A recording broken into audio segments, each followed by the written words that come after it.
Just before dusk Friday evening, about 50 Del Norters gathered in Beachfront Park in Crescent City for a candlelight vigil protesting the continued detention of children taken from their asylum-seeking parents at the U.S. border. The event was part of a nationwide string of vigils called Lights for Liberty, a vigil to end human concentration camps that held similar vigils in parks, yards, outside courthouses, and even at several detention centers from San Diego to Homestead, Florida.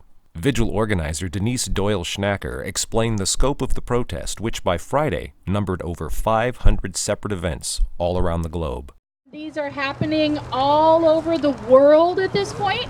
California and Texas have the most, and our region, I spoke with one of the organizers in Texas yesterday, and she said that out within a 180-mile radius of us, we have the largest concentration of Lights for Liberty vigils tonight. Local attendees sang songs, listened to a few passionate speakers who addressed the crowd in both English and Spanish, and watched videos about the detention centers projected onto a small movie screen. As night fell, they gathered in smaller groups and observed a 15-minute moment of silence, candles in hand, for the children currently being held by U.S. authorities in what many have described as concentration camps. After a somber chorus of John Lennon's Imagine, which left many in tears, KFUG Community Radio waded into the crowd to gather impressions. People power! We have what? People power! We have what? People power! Resident Travis Graves, what brought you out here tonight? To support the refugee immigrants that are being detained in the concentration camps along our border. Lynn Szabo, what brought you out here tonight? I think it's mostly because I'm a mom and I'm a healthcare provider and I'm a Spanish speaker, and I've worked a long time with the community, and I can't watch children in cages. These are concentration camps. They need my voice to help shut them down. Can I ask you for KFUG Community Radio, what brought you out here tonight? I wanted to show my vigilance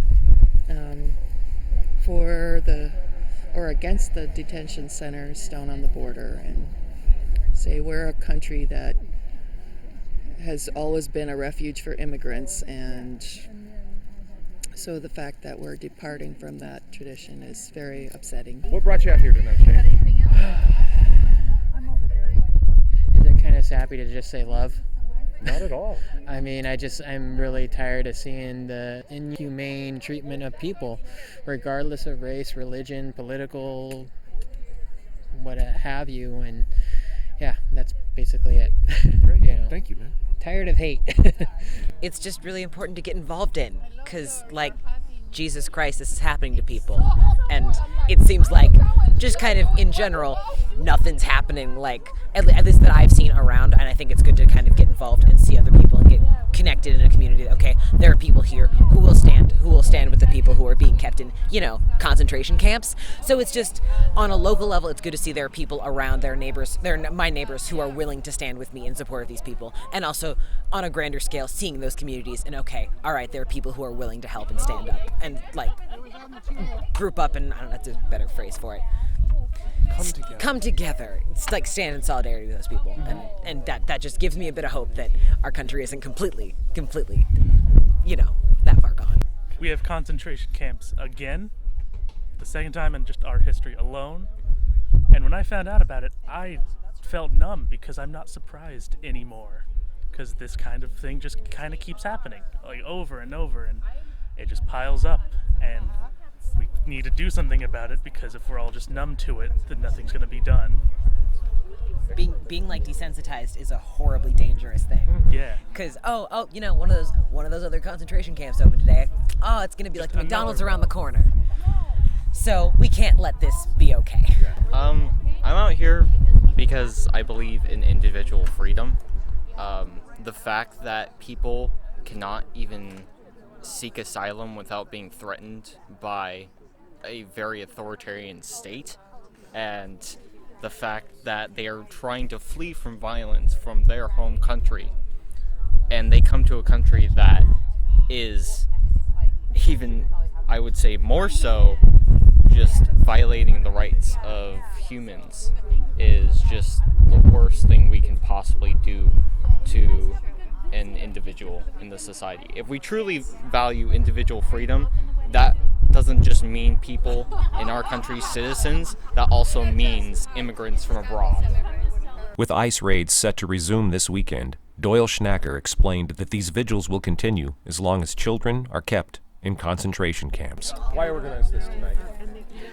Because I have a lot of friends who are tired of crying and not knowing how to help children and families in detention centers. Were you pleased with the turnout? Overwhelmingly, yes. Yeah. I thought there might be 20 people here. That was my plan. That was wow. Yeah. Excellent, good. And then at the end, you ran down a list of things that people can do. Can you do that again? I can. So donate to a local organization that's helping with the immigration issue, or nationally, whatever you have the funds to help with. Connect with others that are helping with immigration and immigration issues. Connect with, activate. So talk to your neighbors and find out where do they stand and do they have all the facts. And then the biggest one is just civil disobedience. If they show up, if ICE shows up, if Border Patrol shows up, and as we've been told, they're showing up in our community on this weekend. They're in Willits now. So will they come this way? I don't know. Should we be prepared? I think we should. For KFUG Community News, I'm Paul Kritz.